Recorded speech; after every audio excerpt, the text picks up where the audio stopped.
Joining us now, Dick Morris, NewsmaxTV political analyst, presidential strategist, and best-selling author of Power Grab. But first, let's watch Donald Trump from Saturday. Marco Rubio had a very, very bad night.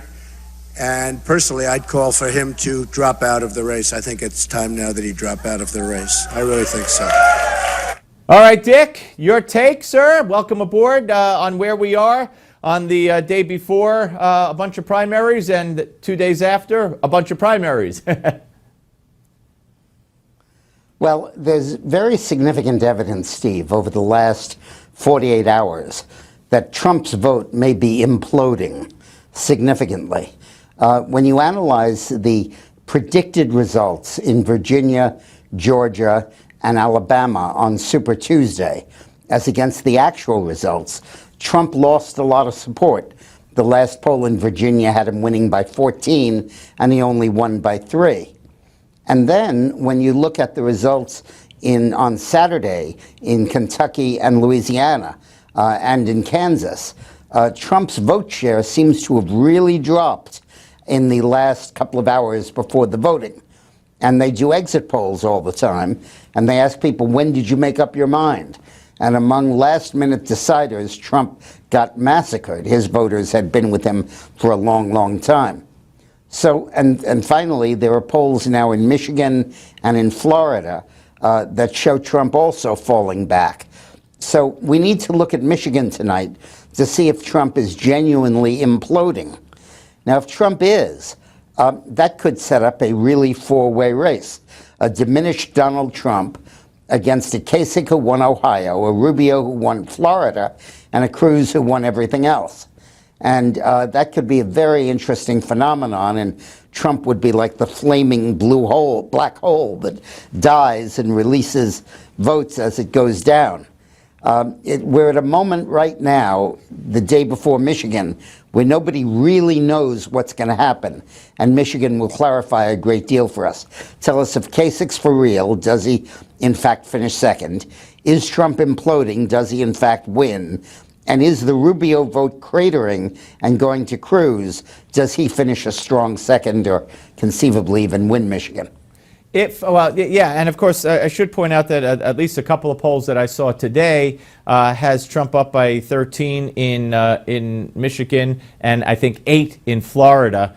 So we'll see if those margins do decrease. But he used to be up 20 in Florida, and he used to be up 17 in Michigan. Yep. But what if Rubio heeds his call after tomorrow's primaries for whatever reason and drops out? How does that help or hurt Trump? Well, Rubio definitely is not going to drop out until Tuesday the 15th when Florida votes, because his PAC is spending $15 million on it. He's not going to upend them in the middle of a media buy and pull out. And the latest polls are encouraging to him in Florida. In fact, Cruz has gone in to buy time in Florida, not because he has a realistic chance of winning, but because he hopes to help Trump win to knock Rubio out of the race. So there's a lot of tactics going back and forth. Let's talk about the Democrat side. Also a 13-point lead in Michigan for Hillary. Just before we do, Steve, there's a fundamental fault line in the Republican primary between Trump and Cruz and Rubio and Kasich. And that's the establishment, anti-establishment. So any votes Trump loses, Cruz is going to get. And I think that's important. But go ahead. No, absolutely. Good point. All right, so let's talk about Hillary and Sanders. You know, to me, Sanders, again, for whatever reason, refuses to go after Hillary. He told her, be quiet, I'm talking, twice yesterday. He also differentiated himself on suing the gun manufacturers. He really differentiated himself there yesterday as well. But Hillary has a 13-point lead in Michigan. How important and how vital and crucial is Michigan to Sanders if he's to have any chance of even seriously continuing after tomorrow? No, not much. Sanders is not going to drop out. He's not going to win Michigan. There's a pattern set here. Sanders wins every state that doesn't have a black population, and he loses every state that does. He's won Oklahoma and Colorado and Minnesota, and he'll continue to win Idaho and a bunch of other states. But he'll lose Michigan and Ohio and Florida and New York. But that'll be enough to keep him in the race. It'll be enough to make it still a race. And then if the FBI recommends Hillary's indictment, you'll see everything suddenly tipped to Sanders.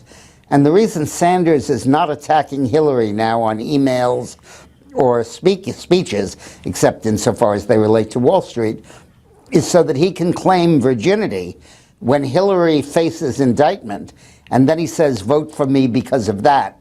And she can't say, you've been echoing this theme all along. Right. Sanders has consciously avoided it. Good point. Good point. Dick, always great talking to you, sir. I'm sure we'll talk again tomorrow night during the extended primary coverage here on Newsmax Television. Dick Morris, ladies and gentlemen, and pick up the book, Power Grab, the best-selling book by Dick Morris. We're taking your calls next. Don't go